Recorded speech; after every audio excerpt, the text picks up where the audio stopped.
નમસ્કાર, ગુજરાત ન્યૂઝ સાથે હું છું પાર્થ મોદી। સમાચારની શરૂઆતમાં જોઈએ કેટલાક મહત્વના સમાચાર। તો વાત કરીએ લોકોને ઘરનું ઘર મળે તે માટે ગુજરાત હાઉસિંગ બોર્ડ દ્વારા સતત અવનવી સ્કીમ મૂકી રહ્યું છે, જેમાં લોકો ઘરના ઘર મેળવી શકે।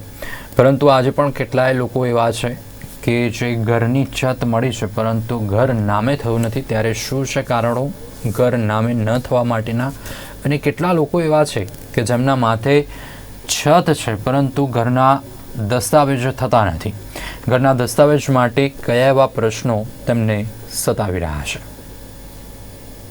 ઘરની છત છે પરંતુ ઘર નામે નથી। વર્ષોથી વસતા ઘરનું નથી થતું દસ્તાવેજ। ગુજરાત હાઉસિંગ બોર્ડે 2 લાખ જેટલા ઘર શહેરમાં કર્યા નિર્માણ। 61,000 લોકોને મકાન મળ્યું પરંતુ હજી દસ્તાવેજ નથી થયા। આજે પણ હજારો લોકો પાસે ઘરનું ઘર છે, પરંતુ આજે કેટલાય એવા લોકો શહેરમાં વસે છે કે જેમની પાસે દસ્તાવેજ નથી। આ પ્રકારની વાત છે અમદાવાદના નારણપુરા વિસ્તારમાં આવેલા હાઉસિંગ અપાર્ટમેન્ટમાં વસતા ઘણા લોકોની, કે જેઓ હાઉસિંગ અપાર્ટમેન્ટમાં 40 વર્ષથી વસે છે, પરંતુ મકાન કરતાં હવે દસ્તાવેજની કિંમત વધી ગઈ છે, કેમ કે એમણે 1.5 લાખ રૂપિયામાં મકાન લીધું હતું। આજે દસ્તાવેજની કિંમત જ 4 ગણી વધી ગઈ છે। હવે નાણાં ભીડના કારણે દસ્તાવેજ નથી કરી શકતા। અપાર્ટમેન્ટ એસોસિએશનમાં મેમ્બર તરીકે છું અને અત્યારે હાલ રીડેવલપમેન્ટની અને હાઉસિંગ બોર્ડના સભાસદો માટે જે કંઈ સારી સગવડો માટે અમે પ્રયત્ન કરી રહ્યા છીએ હાઉસિંગ રીડેવલપમેન્ટ ફેડરેશનના નેજા નીચે। એમાં દસ્તાવેજની બાબતની અંદરમાં સરકારની અવારનવાર પબ્લિકલક્ષી અમુક સ્કીમોને બધું કાઢવામાં આવે છે, પણ એની અંદરમાં જે સભાસદ રહીશો છે એમને દસ્તાવેજ કરાવવાની તૈયારી પણ હોય છે, પણ કેટલીક કોમ્પ્લિકેટેડ પ્રોસિજર છે કે જેના કારણે કોઈ જગ્યાએ રહીશને પણ તકલીફ પડે છે, કોઈક જગ્યાએ ગવર્મેન્ટને પણ તકલીફ પડે છે। અને એની અંદરમાં સમજી લો કે અત્યારે હાલ અમુક ગેરકાયદેસર બાંધકામોના કારણે જે દસ્તાવેજો પેન્ડિંગ છે એમાં જે ગેરકાયદેસર બાંધકામ છે એની જે વધારાની ફી ભરવાની થાય છે એ મકાનના વેલ્યુએશન કરતાં પણ અમુક ટાઈમે વધી જાય છે। તો જ્યાં આગળમાં રીડેવલપમેન્ટ થવાનું હોય, 75% સભ્યોની સંમતિ મળી જતી હોય, એવી જગ્યાએ જ્યાં દસ્તાવેજો બાકી હોય ત્યાં આગળમાં એમને ખરેખર સરકારને સમજી લો કે પછી તોડી જ નાખવાનું છે અને રીડેવલપમેન્ટમાં જવાનું છે, તો એવી જગ્યાએ એક કોઈ મિનિમમ ચાર્જ એવો ફિક્સ કરી અને દસ્તાવેજ કરવાની છૂટ આપવી જોઈએ।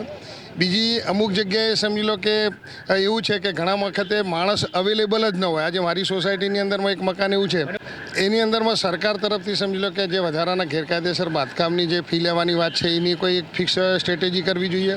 પેનલ્ટીની અંદરમાં જે અલગ અલગ કેટેગરી વાઇઝ એક પેકેજ નોર્મલ ટોકન સિસ્ટમ રાખવી જોઈએ અને એના કારણે સમજી લો કે જે રહીશ છે એ હાઉસિંગ બોર્ડનો રહીશ છે એ આર્થિક રીતે એને પોસાય એ પ્રકારની વસ્તુથી કામ થાય એવું સરકારે એ દિશામાં આગળ વધવું જોઈએ।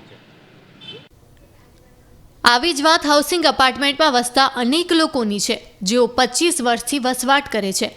હાલ આખું અપાર્ટમેન્ટ રીડેવલપમેન્ટમાં જાય તેવી પણ સ્થિતિ છે, પરંતુ નાણાં ભીડના કારણે અને વધતી ઇમ્પેક્ટ ફીના કારણે દસ્તાવેજો છોડાવી નથી શકાયા। હાઉસિંગના મકાન છે અને પાવર ઓફ એટર્નીથી લીધેલું છે। 20/5/91 અહીં રહેવા આવ્યા છે અમે, અને આજની તારીખમાં ત્યાં જ રહીએ છીએ।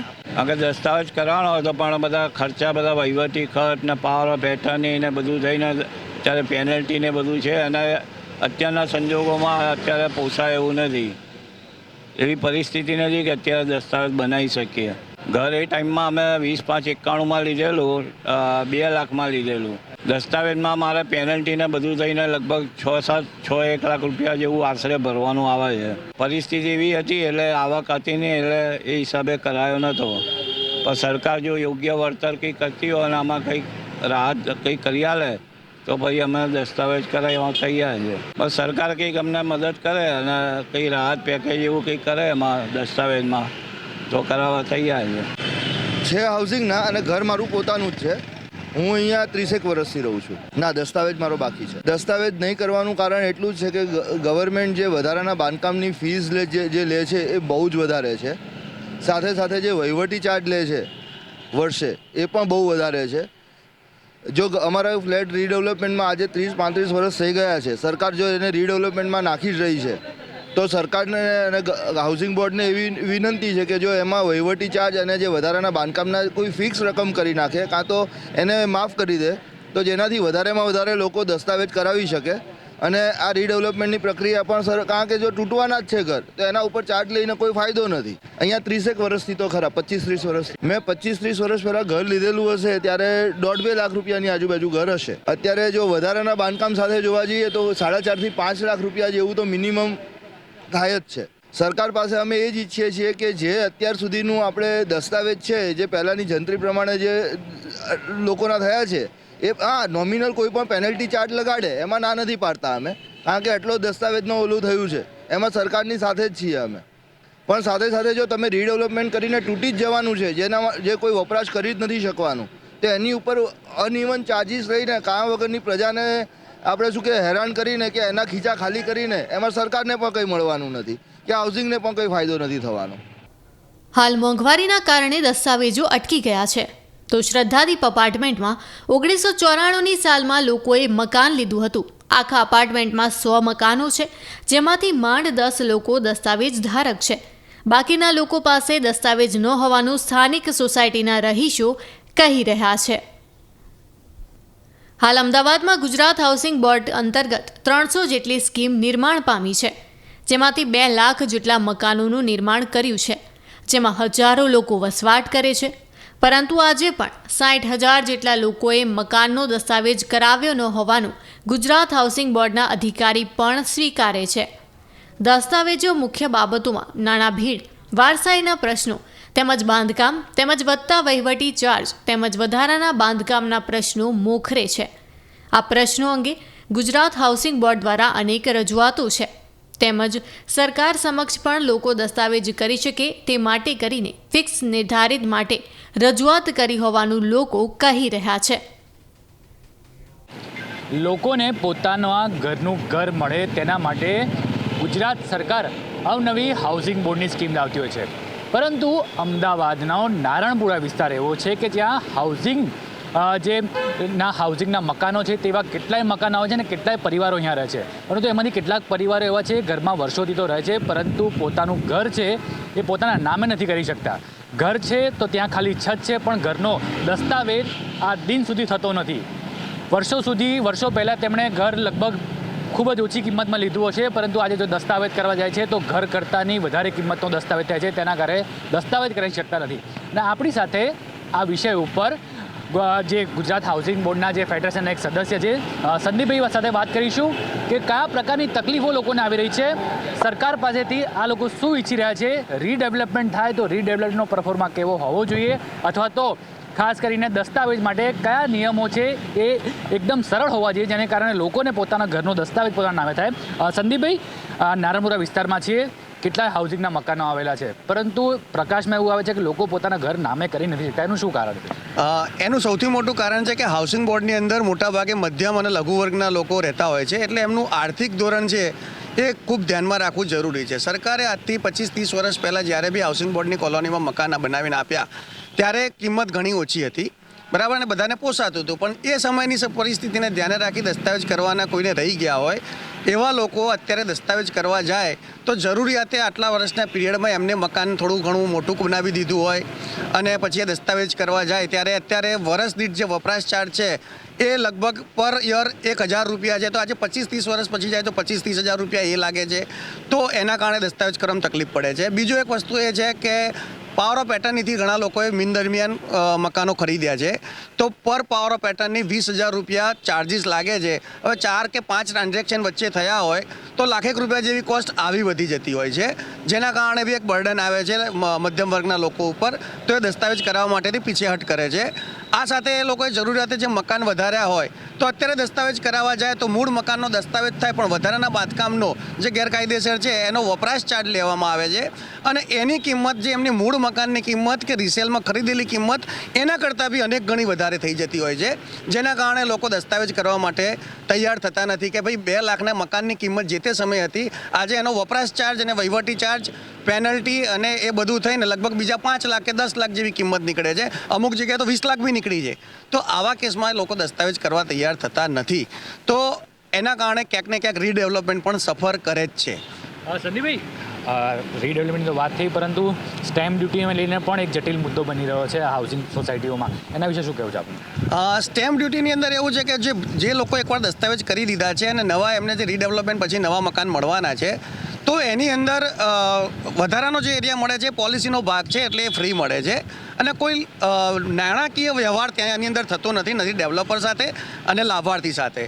તો ટેકનિકલી આની ઉપર કોઈ બી પ્રકારની સ્ટેમ્પ ડ્યુટી લાગવી ના જોઈએ, અને જો કદાચ સરકારના કોઈ પ્રાવધાનની અંદર લાગતી બી હોય તો મધ્યમ વર્ગના, આર્થિક રીતે પછાત વર્ગના લોકો જે છે તો એમને આની અંદરથી માફી આપવી જોઈએ, કારણ કે જે હયાત સભ્યો છે એ આટલા વર્ષોથી અહીંયા સ્થાયી થયેલા છે, એ પોતાનું આટલા વર્ષોનો જગ્યાનો ત્યાગ કરી બીજી જગ્યાએ મૂવ થાય છે અને નવા મકાનમાં આવવાના છે, તો જેમ પ્રાઇવેટમાં તો કોમ્પેન્સેશન બી મળે છે, તો એને ક્યાંક ને ક્યાંક મેનેજ કરી શકાય. હાઉસિંગમાં એવો કોઈ બેનિફિટ મળતો નથી, પોલિસીની મર્યાદાની બહાર કાંઈ મળતું નથી.